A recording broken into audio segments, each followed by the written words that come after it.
5 natural remedies for silent acid reflux.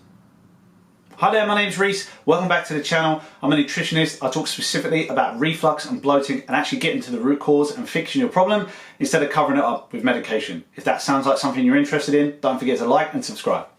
In today's video, we're going to talk about silent acid reflux. First, what is silent acid reflux? We're going to talk about it, find out some of the really obvious signs that you may have it, and also because it is, in my opinion, the most dangerous form of acid reflux, much worse than the burning you get inside your esophagus, which is very obvious. This goes hidden and undetected for years, and it's a major problem. So we're going to talk about some of the signs, and then we're going to talk about 5 things that you can do, even if you don't know where to start for what's causing your problem.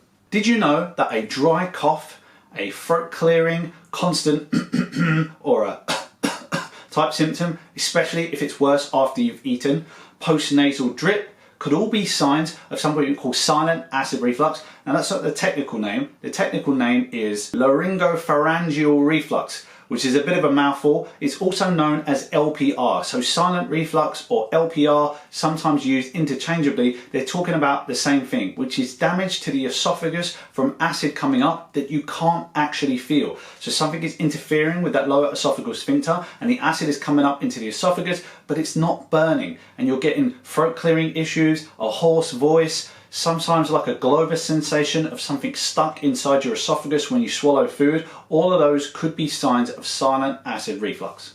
The reason this form of reflux is so dangerous is because it can start to erode the cells of your esophagus, leading to something we call Barrett's esophagus disease, which is where you've started to mutate the cells in your esophagus, which is a precursor to esophageal cancer. So it is a major problem. Absolutely get it checked out by your doctor if you think you have it, and then come back to these 5 remedies to see how you can help. The first thing I would try if you were one of my clients would be to take the pylori capsules, open them into water, swish them around your mouth, gargle and swallow. So pylori is a herbal supplement that I designed, contains 5 different herbs to kill H. pylori bacteria. Most people don't realise that H. pylori can actually live inside your mouth, in between your teeth, in your teeth cavities, in your tongue, actually lives on your tonsils as well, and you could be swallowing it, causing irritation in the esophagus, and that could be the root cause of your acid reflux. So we open those capsules into water and swish them around the mouth and swallow. We've had fantastic results with this from people who actually took the capsules whole and it didn't seem to work. The last chance was to open the capsules up and that gave people relief. That would be the first thing I would do to rule out H. pylori in the mouth.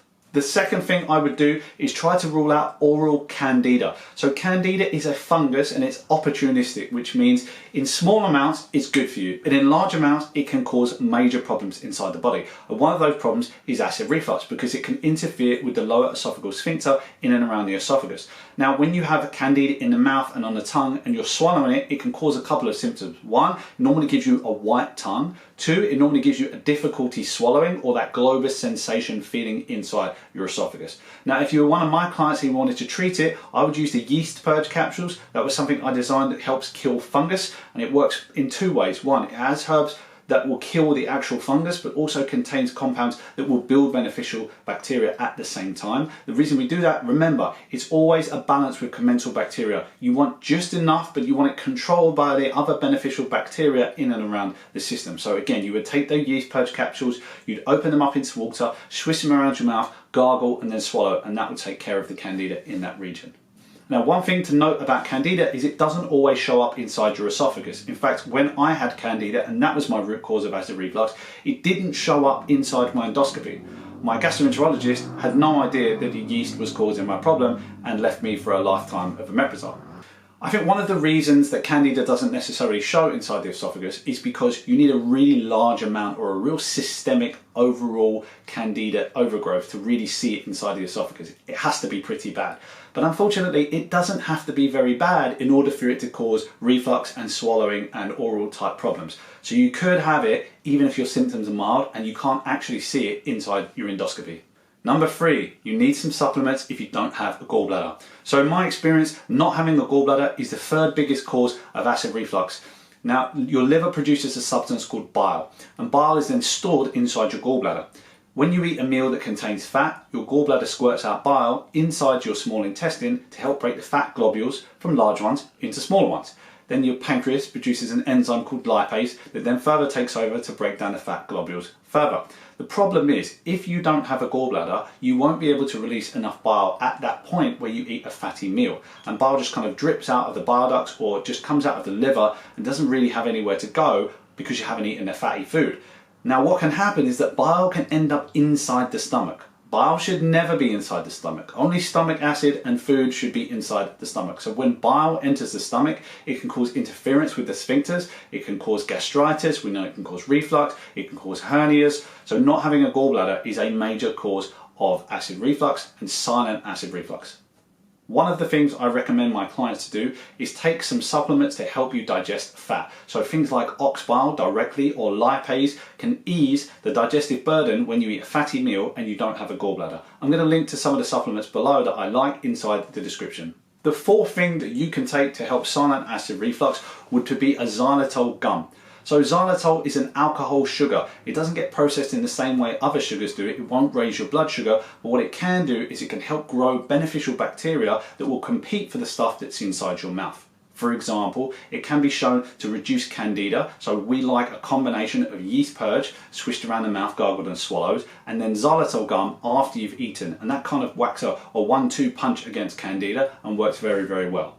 Some of the other benefits to xylitol gum is that it helps reduce plaque formation in and around your teeth, and it also helps remineralize your teeth because of the increase in saliva. Just want to put a note out here for people who have dogs. Do not let your dogs anywhere near xylitol. It is extremely poisonous for them, but it's perfectly safe for humans. And finally, number 5 to help improve signs of silent acid reflux or LPR would be to improve your oral hygiene. Remember, if you have an oral dysbiosis, that's an imbalance between the beneficial and the opportunistic bacteria that live inside your mouth, that can cause your silent acid reflux and your LPR. So here's a couple of things that you can do. Make sure that you're flossing at least twice a day before you start brushing. Tongue scraping followed by oil pulling is a fantastic way to improve the microbiome of your oral cavities.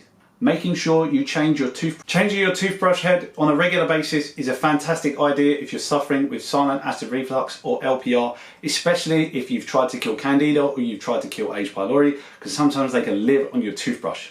And finally, using a high quality mouthwash, I've linked one in the description below, will be a good way to make sure you're keeping that oral cavity nice and clean. You don't want anything too harsh that contains alcohol, because again, you'll start to kill your beneficial bacteria, and you need that beneficial bacteria to keep the opportunistic stuff in check. So there you have it, 5 remedies for silent acid reflux or LPR. Hopefully this video was lightful. Comment below if you've tried any of these things. Let me know how you've got on. Make sure you like and subscribe and click that bell notification so you never miss a video.